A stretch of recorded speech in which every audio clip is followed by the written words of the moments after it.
நான் இப்போ காலையில் ஃப்ரெஷ் ஆகிட்ட வந்துட்ட போல இருக்கு. முடியல வெட்டிட்டு கொடுத்து ஹேர் கட்டிங் பண்ணியிருக்கேன். கொதிரி விட்ட மாதிரி இருக்கேன் மண்டையை பார்த்தா.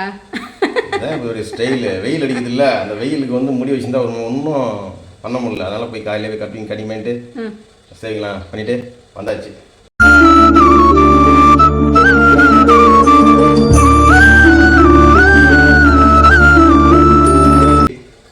சரி, இட்லிக்கு வந்து சூப்பராக ஒரு எறா தூக்கு பண்ணிடலாம். எப்போ இந்த எறா ஏது இப்போ முடி வெட்டி வரும்போது வேணாந்தாச்சு. 1/2 கிலோ. இது வந்து க்ளீன் பண்ண பிறகு இது 1/2 கிலோ வரும். கடல் எறா தான். இதை ஒரு தொக்கு மாதிரி பண்ணி இட்லிக்கு சூப்பராக இருக்கும், சாப்பிடலாம். காலையில் இட்லி எறா தொக்கு காலையில் முடிவு பண்ணிட்டேன். அவன் முடி வெட்டினேங்கிறான், நீ என்ன செய்யலான்னு முடிவு பண்ணியேன்னு ஒரு சேரில் உட்காந்து.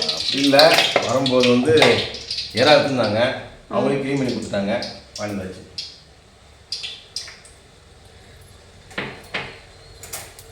ஆயில் சூடாகிடுச்சு. இப்போ வந்து கடுகு சேர்த்துக்கலாம், சோம்பு சேர்த்துக்கலாம். பார்த்தீங்கன்னா வெங்காயம், பெரிய வெங்காயம் 1, சாம்பார் வெங்காயம் ஒரு 20 வெங்காயம் நசுக்கி வச்சுருக்கேன், 2 பச்சை மிளகா நைஸாக வெட்டி வச்சுருக்கேன். இதை மொத்தமாக சேர்த்துடலாம்.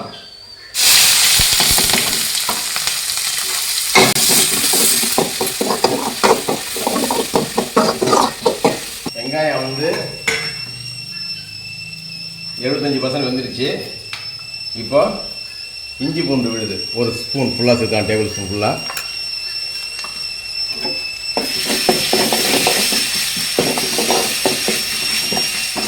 ரெண்டு கொத்து கருவேப்பிலை அதிலே உருவி போடலாம்.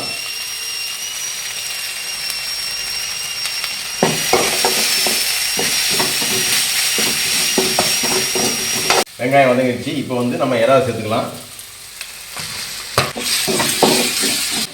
எறா வேக வேக அந்த எறாவில் உள்ள தண்ணி அதில் வந்து தண்ணியாக வந்துடும். அதனால் நம்ம தண்ணி இப்போ சேர்க்கக்கூடாது.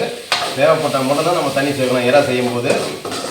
இப்போ மஞ்சத்தூள் ஒரு 1/4 டீஸ்பூன் சேர்த்துக்கலாம்.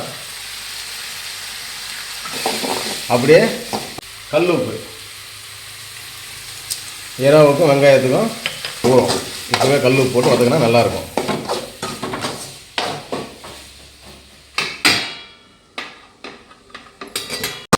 நம்ம தண்ணியே ஊற்றலை, இதில் பாருங்கள் தண்ணி வந்துருக்கு.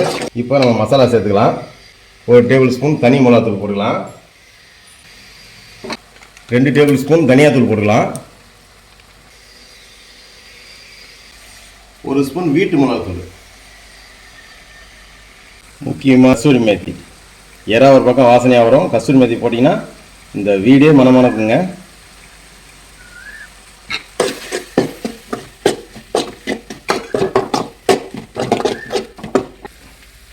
இப்போ 2 தக்காளி நல்லா பழமாக பார்த்து அரைச்சி வச்சுருக்கோம், ஒன்றும் பாதியமாக இதை சேர்த்துக்கலாம்.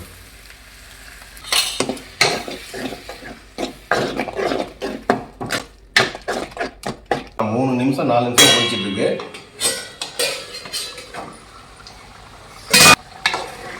தண்ணியே ஊற்றலைங்க, எறாவில் உள்ள தண்ணியும் தக்காளி நம்ம அரைச்சி ஊற்றணும். பார்த்தீங்களா, இது சூப்பராக செமி கிரேவியாக வந்துருச்சு பாருங்கள்.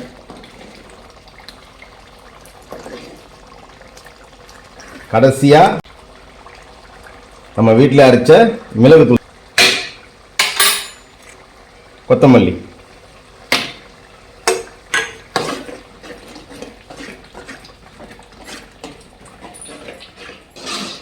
அவ்வளோதான் ஃப்ரெண்ட்ஸ். சிம்பிளாக ஒரு எறா கிரேவி ரெடி பண்ணியாச்சு. இந்த எறா கிரேவி வந்து நம்ம இட்லி சாப்பிட போகிறோம். ஆனால் சப்பாத்தி, பரோட்டா, தோசை, சாப்பாடு எல்லாத்துக்கும் சூப்பராக இருக்கும். வாங்க சாப்பிட்டு பார்த்து சொல்கிறேன் எப்படி இருக்குன்னு. டிஃபனுக்கு பார்த்தீங்கன்னா அங்கேறதுக்குள்ளேயே அவரே முடியெல்லாம் வெட்டி ஃப்ரெஷ்ஷாகி குளிச்சு இட்லிலாம் சுட்டு சூப்பரான எறா தொக்கு கிரேவி இன்னைக்கு காலைல டிஃபன்.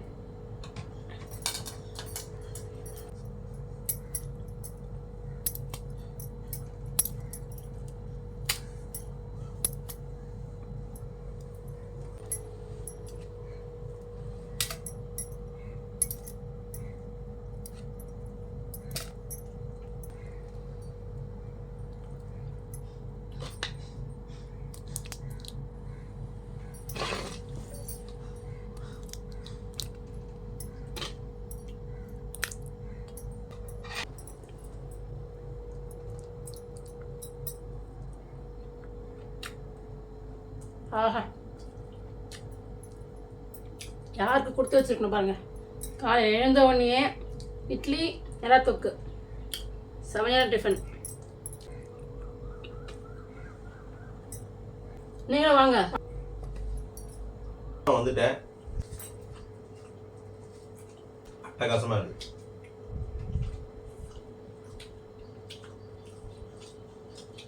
என்னதான் காலையில் வந்து கிச்சடி, பொங்கல், பூரி இருந்தாலும் காலையில் டிஃபனுக்கு இட்லி தான் பெஸ்ட்டு.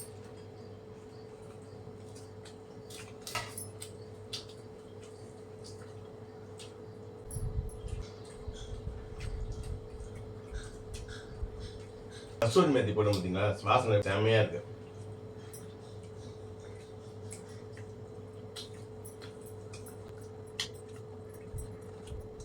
குருமா கூட பார்த்தீங்கன்னா தாளிக்கும் போது கஸ்தூரி மேத்தி போட்டால் வாசனையாக இருக்கும்.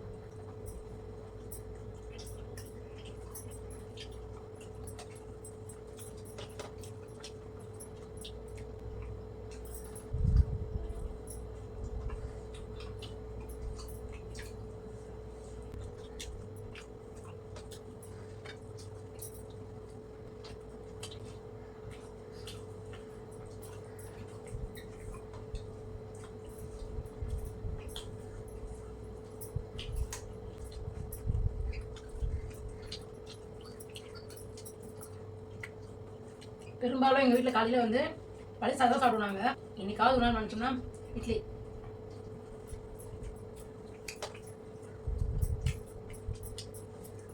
இந்த வெயில சமாளிக்க பழைய கஞ்சி சூப்பர்.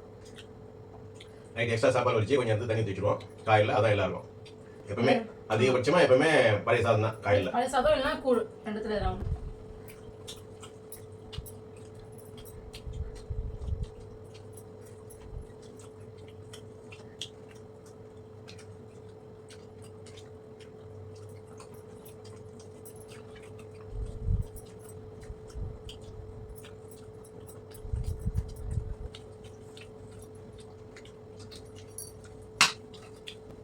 எடுக்க யாராவது வந்துட்டு எவ்வளோ வாங்கினீங்க?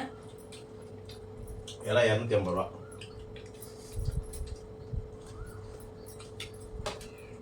நான் இன்னும் 2 இட்லி வைக்கிறேன். இட்லி வந்து சூப்பராக இருக்குது தொட்டு சாப்பிட்றதுக்கு. ஆனால் இட்லி பார்த்தீங்கன்னா கொஞ்சம் தண்ணியாக செய்யணும், அப்போ தான் சூப்பராக இருக்கும், இன்னும் நல்லாயிருக்கும். இது சப்பாத்தி, தோசை சாப்பாட்டுக்கு இது திக்காக வந்து நல்லாயிருக்கும் கிரேவியாக. ஆனால் இட்லிக்கு வந்து கொஞ்சம் தண்ணியாக இருக்கும்.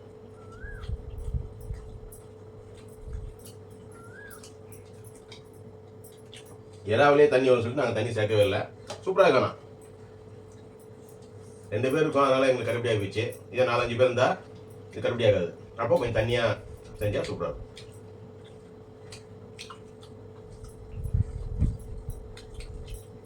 ஒரு வாட்டி இட்லிக்கு கடமை போச்சு. அதுக்கு என்ன போச்சு, ஒன்றே செஞ்சிடலாம்.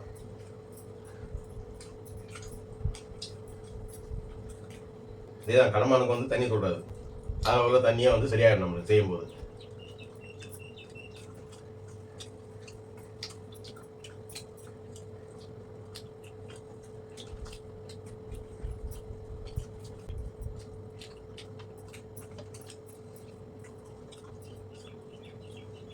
இன்னும் 2 இட்லி வச்சுக்கிறேன். இறா குழம்பு அவ்வளோ டேஸ்ட்டாக இருக்குது.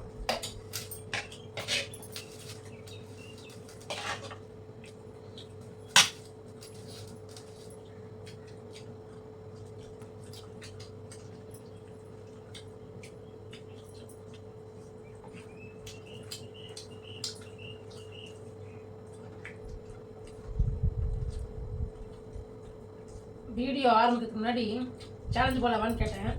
போகிற போக பார்த்தா இட்லி மிஞ்சாது போல இருக்கு. சேலஞ்சு போட்டால் குழம்பு பத்தாது. நான் வேணாம்னு சொல்லிட்டேன் சேலஞ்சு. நீ அது சரிப்பட வர மாட்டேன். நான் சரிப்பட மாட்டேன் அதுக்கு. ஏன் நான் தோத்துருவேன் ஃப்ரெண்ட்ஸ். எனக்கு ஈக்குவலாக அவருக்கு ஈக்குவலாக ஆளுங்க கிடையாது, நான் கிடையாது. அதானே நான் தோத்துருவேன். இது போய் நமக்கு தெரியும். இன்னொரு இட்லி எதுக்கு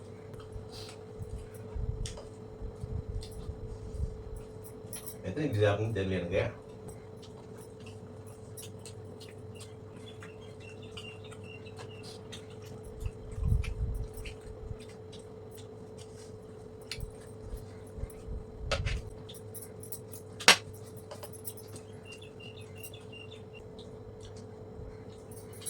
இட்லி திருப்தியாக இருக்கு.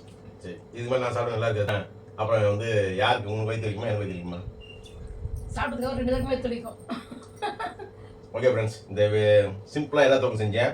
அது எப்படி இருக்குன்றதை நீங்கள் சொல்லுங்கள். உங்கள் வீட்டில் செய்யணும் இதை பார்த்தீங்கன்னா ஈஸியாக செஞ்சிடலாம். எதா தொக்கு ஒரு சப்பாத்திக்கு, பரோட்டாவுக்கு, தோசைக்கு, சாப்பாடுக்கு செம்மையாக இருக்கும்.